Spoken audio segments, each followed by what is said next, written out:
গভীর সবুজ জঙ্গলটা সকালে একদম শান্ত থাকে, পাতার ফাঁক দিয়ে আলো নামে, আর দূরে নদীটা আস্তে আস্তে বয়ে চলে। এই জঙ্গলে থাকে আমাদের ছোট বন্ধু গজু। আমি গজু। আমি সবাইকে ভালোবাসি, কিন্তু আমার একটা ভয় আছে।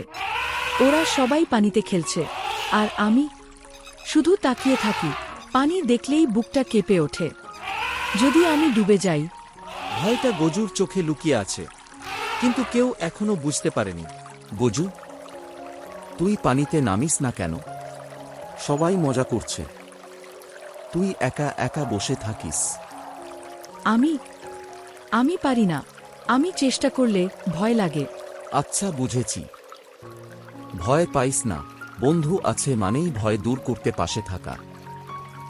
গজু, পানি তোমার শত্রু না, পানি তোমার বন্ধু হতে পারে। কিন্তু পানি খুব গভীর লাগে। আমি যদি ডুবে যাই। ভয় পেলে দোষ নেই, কিন্তু বুঝতে শেখো, প্রকৃতি কখনো তোমাকে আঘাত করতে চায় না। শোন গজু, আজ শুধু তোর একটাই কাজ, একটু পা ভেজাবি। পুরো শরীর না, শুধু পা। ঠিক আছে, আমি চেষ্টা করছি। ও, পানি তো ঠান্ডা আর ভালো লাগছে। দেখলে, সাহস এভাবেই শুরু হয়। একদিন জঙ্গলের আকাশটা কালো হয়ে গেল, বৃষ্টি নামল, আর নদীর পানি দ্রুত বাড়তে লাগল। মিকু, পানি তো ভয়ঙ্করভাবে বাড়ছে। সবাইকে সাবধানে থাকতে হবে।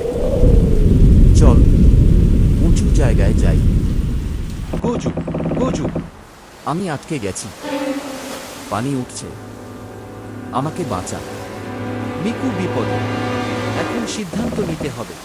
আমি ভয় পাই, কিন্তু বন্ধু বিপদে। আমি চুপ করে থাকতে পারবো না। মিকু, আমি আসছি। গজু, আজ তুমি নিজের ভয়কে সামনে দাঁড় করিয়ে দিলে। ধর মিকু, ভয় পাস না, আমার সুরটা ধর। গজু, তুই সত্যি চলে এসেছিস, তুই আমার হিরো। বন্ধুত্ব আজ বেঁচে গেল। বৃষ্টি থেমে গেল, সূর্য উঠল, জঙ্গল আবার হাসতে লাগলো। আমি বুঝেছি, আমি পানিতে থাকতে পারি। আমি দুর্বল না। দেখলি, সত্যিকারের শক্তি ভেতর থেকে আসে। এখন আমি নদীতে খেলি, আর যারা ভয় পায় আমি তাদের শেখাই। ভয় থাকা খারাপ না, কিন্তু ভয়কে জিততে হয়, আর বন্ধু পাশে থাকলে সব সম্ভব। আর হ্যাঁ, ভয় পেলে আমাকে ডাক দিস। আমি তো প্রফেশনাল সাহস ডেলিভারি বান। হি হি। বন্ধুরা, তোমরা যদি চাও গুজো আরও সাহসী কাজ করুক, তাহলে চ্যানেলটা সাবস্ক্রাইব করে একটি লাইক দিয়ে দাও।